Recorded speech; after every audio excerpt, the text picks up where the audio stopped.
It's another live audience Wednesday. Welcome to the show. I am Murayo Afolabi Brown. As always, I have my co-host with me. Hi, ladies. Good morning. Obiaju, we love the hair. Thank you. You look really Stevie pretty. goes to school. Yeah, so it looks really pretty. Thank you. How are you doing, Nima? I'm very well, very fine. We are in the last 10 days where all the odd nights are important.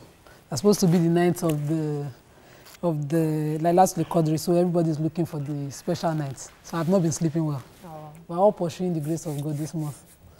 And it's important that Muslims should be seeking mostly forgiveness, say the proper prayers. I don't want to be doing Arabic, so NCC people will not be telling me I'm speaking Arabic on the show, but they know the proper prayers. Right. That's for Fantastic. This month. But my weekend was crazy. I couldn't make the Ramadan lecture because someone decided to block the gutters.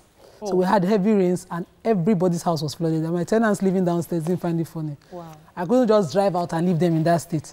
So we had to stay. I enjoyed the lecture. I mean, that guy was a very... I missed. Professor was I was amazing. looking forward to it. I'd prepared my daughter overnight. We were supposed to come like before. Everyone was asking, where is Nima? Where is Nima? She should be here. I'm like, yeah, she's supposed to be here, but you know, she's... My daughter couldn't make it for her iftar night in school that day. I had to take care of my neighbors. I just couldn't live like that. How are you doing, Takwe?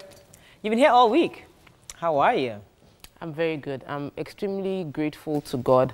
You know, I have a lot to be grateful for, but I realized that in the past 24 hours, I've been focusing on other things that I know. Like, I'm like, oh, I'm tired. I want to sleep. I want to sleep. This one, I was like you should be grateful.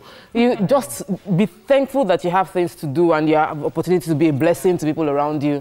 Stop complaining, just be happy. So I'm very grateful and I'm thankful for every opportunity I have. It's beautiful. How are you doing? I'm doing amazing and grateful. I've been taking it one day at a time. You know me, I don't have power for wahala. So I just wake up in the morning, I say my prayers, I have my meditation, and I just thank God for everything that I have. Simple. I'm not in competition with anybody. I'll be like you. I'm just happy that I'm alive. And once I have life, I have hope. I have hope. How are you doing? I'm fine. My children these days, every small thing. We're going to America. We're going to London. Chineke. Where do you even get all? What do you even know that is America? Who told you about America?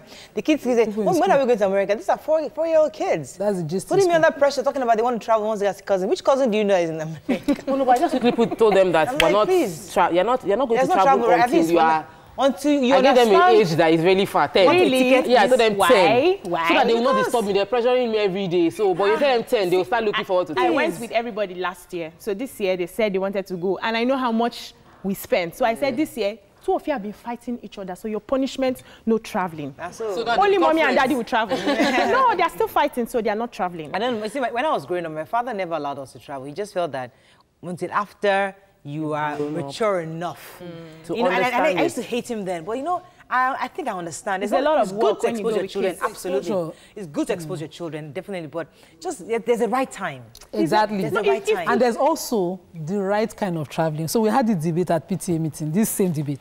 Okay. And some parents thought, no, we have to go to Dubai. We are a Muslim school. Excuse me. We start from Ogun State, so we can go see all the places. And do you know that by the time I was done, I was alone. Wow.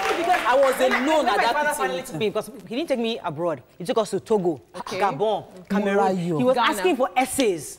On every trip. We were specific. Aside from that, we shouldn't live up to societal expectations, and we shouldn't be like, oh, because everybody around is traveling, we must travel. Let them know that we can. It's not in our own family. No, but if you have the means, yes, we do. It's for the objective exposure. is that deliberate exposure. Yes. My father we used to read about Upper Volta. My father would be like, if you travel by land to Ghana, you will see all these things. And when I went by land to Ghana, the education for me was a major eye-opener. Unfortunately, but we have to say hello to our audience.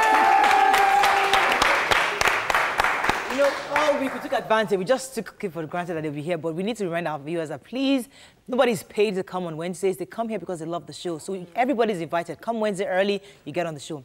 Let's go on a quick break. When we come back, we'll go through the front pages of the newspapers. Stay with us. We'll be right back.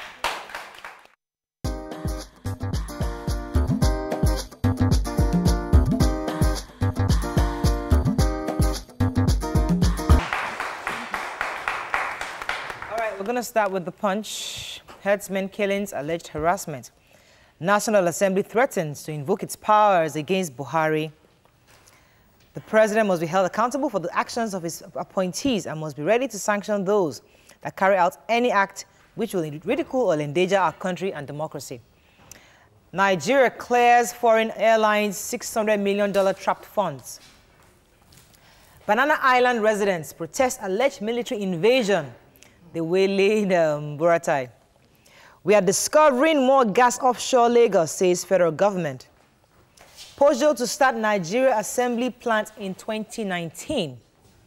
FG finally fulfills housing promise to Bonfrey Joe 22 years after. Defense minister wants anti-open grazing law suspended, and Buhari's medical bills can't be released without his consent. Okay, let's talk about Banana Island. Who has that story? The Banana Island story. So there's an island called Apple Island within Banana Island.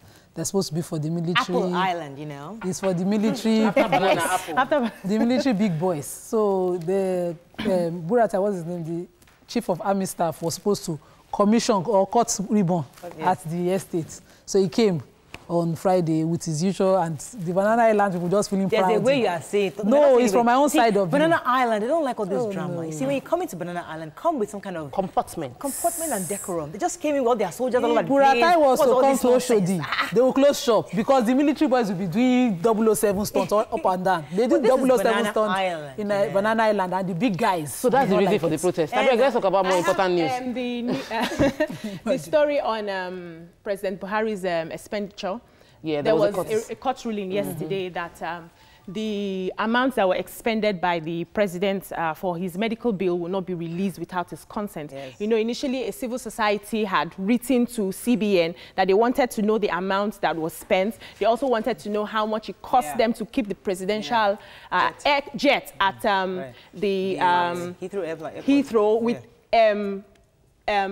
the crew members for 103 days. So they wanted all this information, but unfortunately, they're not getting it. Let's take a quick story. The Nigeria repaying 600 million, I don't think is another story. So the IATA, that's the International Air Transport Association, on Tuesday in Sydney, Australia, cleared Nigeria that were paid off all the trapped funds. So during the recession, we had issues with airlines being able to take back the dollars that were in Nigeria. And so most of them withdrew from coming to the country. A lot of the airlines stopped coming. But now we are one of the few. There are about 12 countries that had this issue.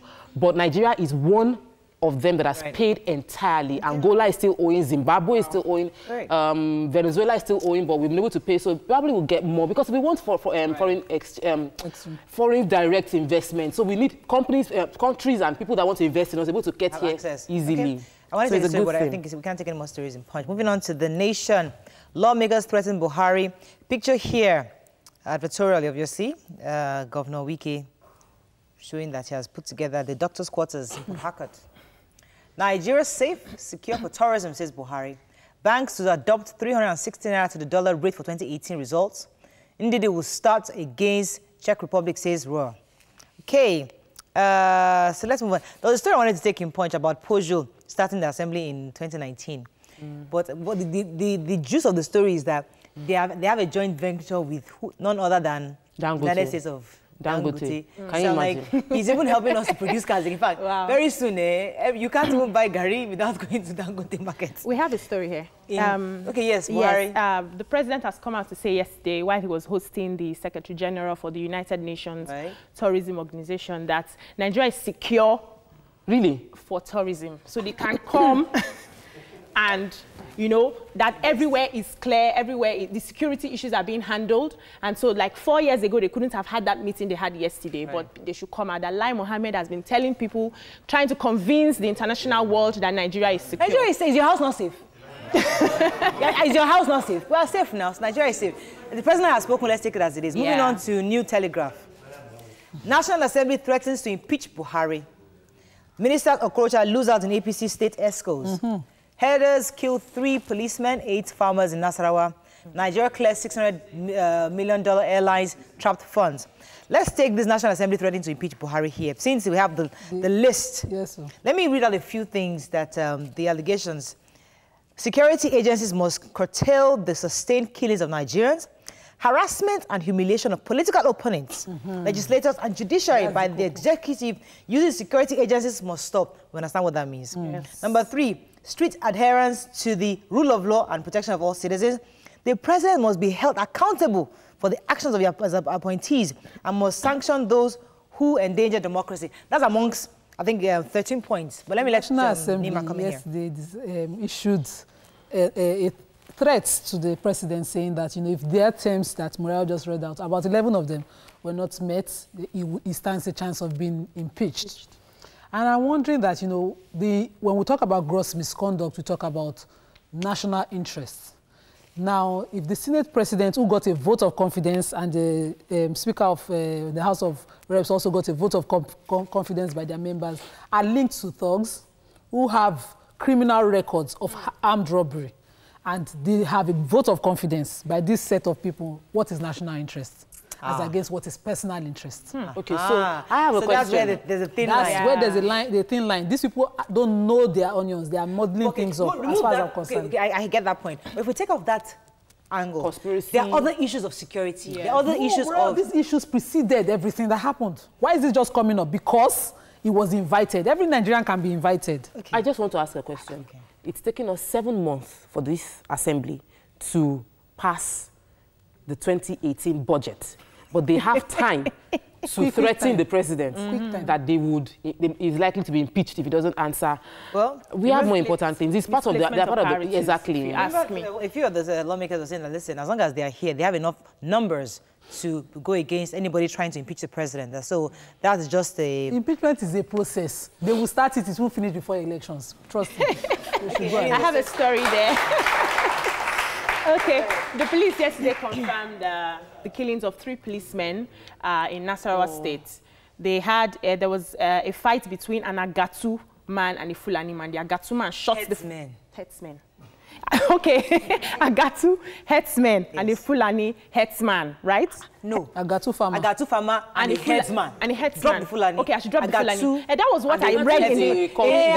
Let her just use the terms. But that was what I read in the article. They mentioned Fulani there, so it's not my addition. So, and they came back for a reprisal attack. Then police was deployed to go and quell the fight. Right.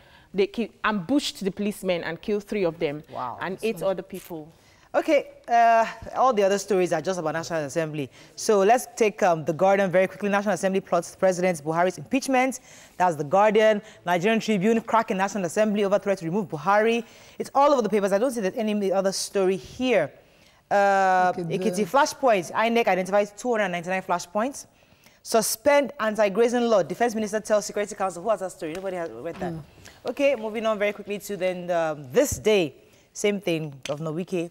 National Assembly threatens Buhari over persecution of opponents, insecurity, others. Okay, that's pretty much what the paper said today. Okay, Governor Wike. Any other stories? Commissioned leave Governor Wike, it's advertorial now.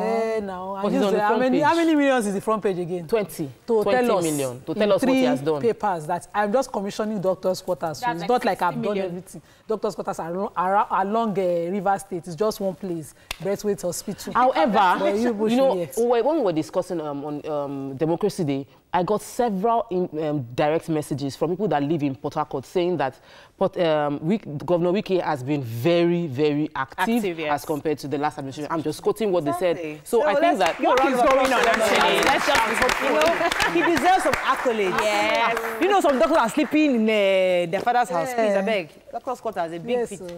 Okay, that's all we can take on Front Page Review. When we come back, we ask, what exactly is hate speech? And later, we'll discuss cultism amongst Nigerian youths. Stay with us. We'll be right back.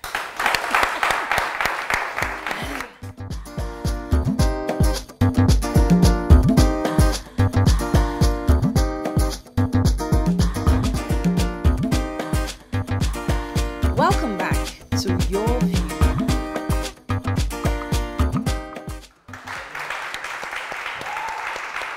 So, thanks for staying with us. So, hate speech issues have been the subject of debate in the recent past. We've been reading different articles on hate speech in Nigeria, and the Vice President has also reiterated that hate speech will no longer be tolerated in Nigeria, as it is tantamount to terrorism.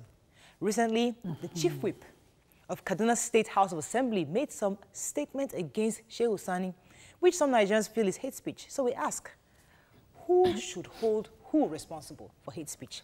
To give us your view, you can call us on 070-806-6814. You can also tweet to us at TVC Connect. Please hashtag YourViewTVC so we can read your tweets. Remember, also, I went to a workshop recently on hate speech because trying to let the media and broadcasters understand that we cannot promote hate speech. Recently, the music video for Halls came out and everyone was talking about hate speech. Everybody is defining hate speech in different ways. And now with this clip of this, doing this rally that happened where a leader was actually implying hate speech in different ways.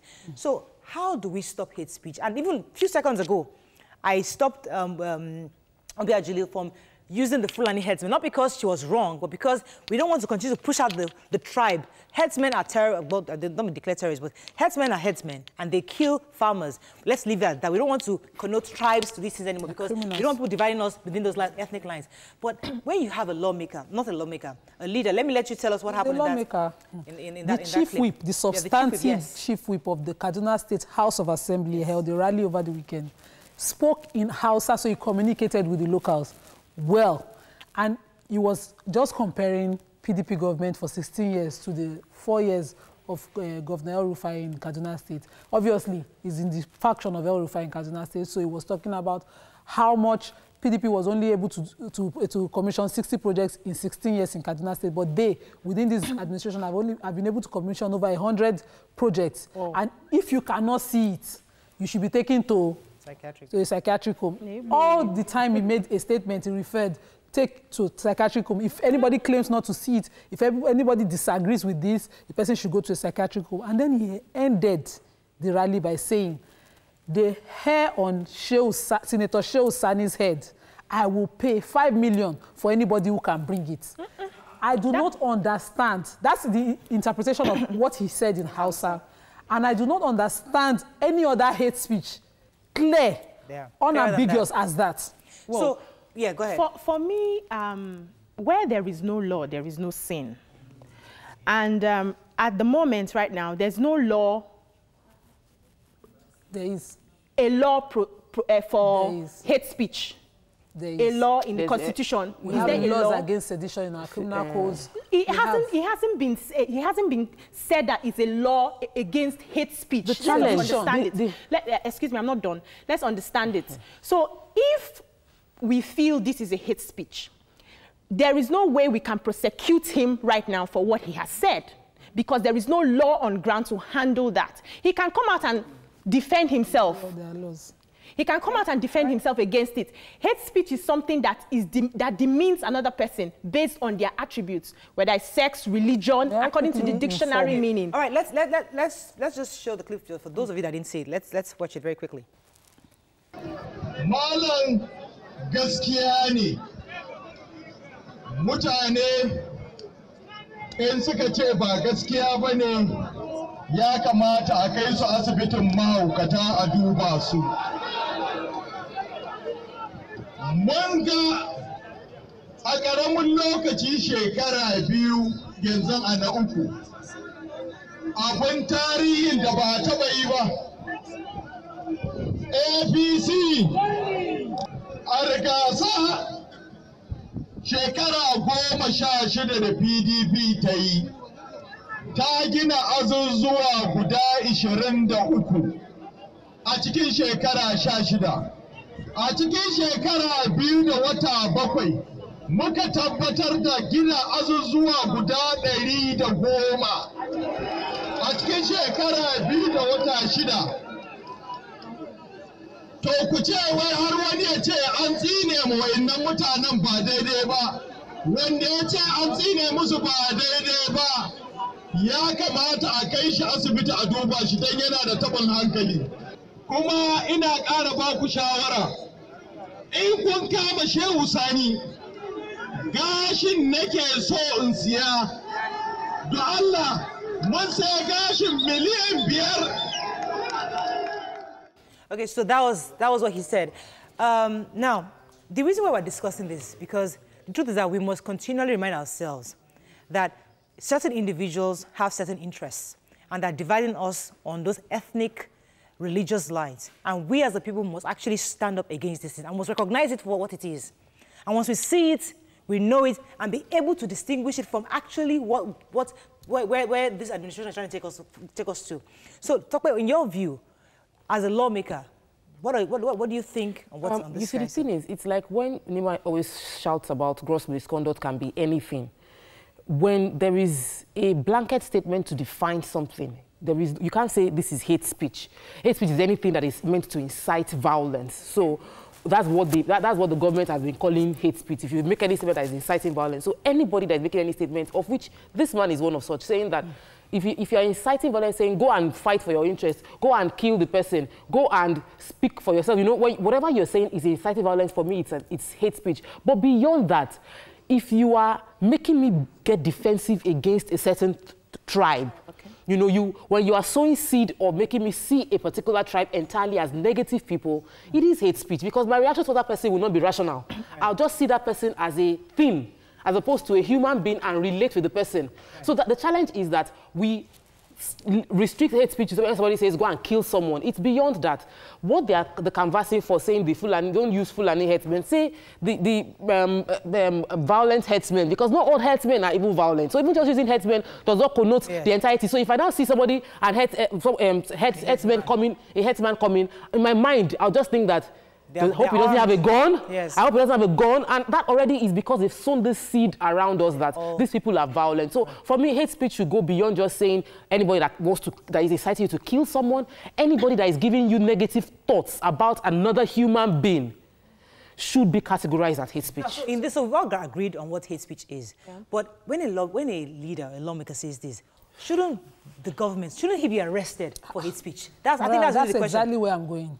You see, in Nigeria, it seems like some humans are more equal than others. Mm-hmm. So our regulatory bodies are, and our security agents, I always say it, should be seen to be neutral and unbiased. In this instance, if one how would I put it now, one tea seller, Meshai, was to make this kind of speech publicly in Kaduna, I'm sure that the governor himself would request that he should be arrested. That's who I know Governor El-Rufai to be. But now that the chief whip, someone who is an institution in himself within the House of Assembly, because the officials of the Houses of Assembly are about four: the Speaker, the chief whip, the clerk, and all that. This is a very serious office that he holds. Talks irresponsibly like this, and is allowed to wake up in the morning on a Monday, Tuesday with no head and arrest happening on Wednesday. Governor El-Rufai was the one that also arrested the artist Aldu Makori over tweeting a false statement. You know, so that and the man came out to apologize, yet he was still remanded. So when we see partiality in the dispensation of justice against people, where some people that are perceived as being politically inconsequential get away. That was why I asked Nima if there was a law. And I've told you there is. We have a law. Then he should have been picked up. He should have been arrested. Immediately. We can prosecute him for that kind of hate speech. The extent to which he made it, we can prosecute him. But when they come to rallies and allow certain irresponsible talk go and say it was a political rally, that's where the problem is. And before the police will say, nobody reported to us. This audio is a public document. Okay. Please investigate and arrest whoever is. Let me take this call for Nam. Good morning, are you there? Thanks for calling. Good morning. Morning. Nam, let me just make my conclusion. And just quite disappointing that this is coming from a leader in the government. And I'm so ashamed because we Nigerians claim that we are against hate speech, and we still go around making the mess of the law that we create. This is the thing. This man should make an example by prosecuting him. But there are others that have made hate and have paid dearly for making it. If this man should be allowed to go third with that means if their rule of it baseless, it has no power because no one can go around setting everyone around saying bring it and you are inciting a lot of violence, and I am very certain that these people will be misdirected or misled and they will go against it. Right. Yes, no. And how did it's Rwanda important to us. start? Thank you very much for your call. It's also important to know that Shehu Sani is not being. This speech was not because Shehu Sani is Muslim, is Christian. It's just because of his views on Buhari. Okay. Because of his views in the Senate against his about party. faction APC within the APC. So if you have dissenting views, which is what the Senate president was trying to reiterate in his points in the 13 points they raised concerning Buhari, that we must be able to allow and accept different views, opposing views. I think we should get to a point where the rule of law should be allowed to take its course, whether you are a leader or you're not a leader. And we should also understand that people have different views. We should be able to tolerate people. So if they say you are not working and you know that you're not working, you don't need to start raining abuse. Important on tolerance. We can't have a selective justice system. Yes. The same Senate that is holding the president accountable concerning letting other people leave was the same Senate that suspended a law.